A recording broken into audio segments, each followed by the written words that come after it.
Numbers 14. For you, however, your bodies will fall in the wilderness. Numbers, these men who had brought out a bad report from the land were struck down by a plague before the Lord.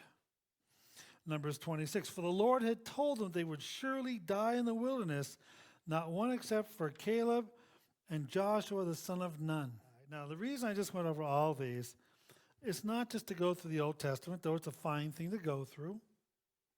It's that the New Testament often reference the Old Testament. They either reference a direct quote, like something you ought to do, or the apostles, and Peter, Paul, Jesus, or mention a story from the Old Testament we can extract some principle from.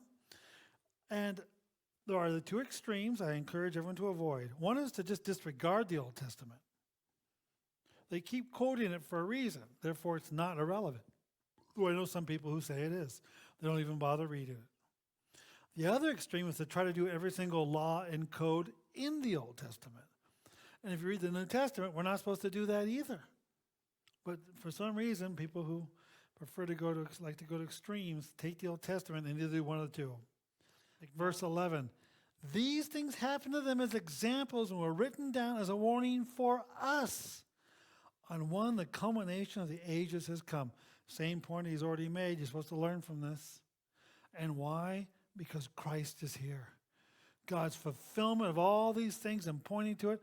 And Christ is in there. Christ is in the rock. Christ is the bread of life, the manna. Christ. We see all these things that were there also have a Christian significance of some sort.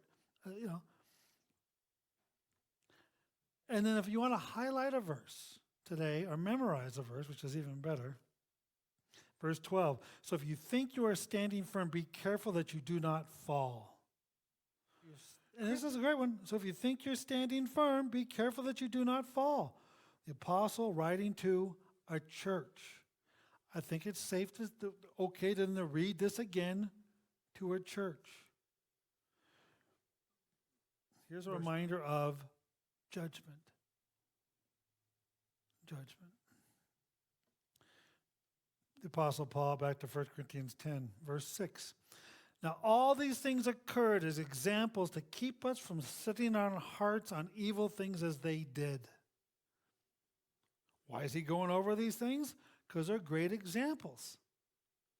How not to do what they're doing.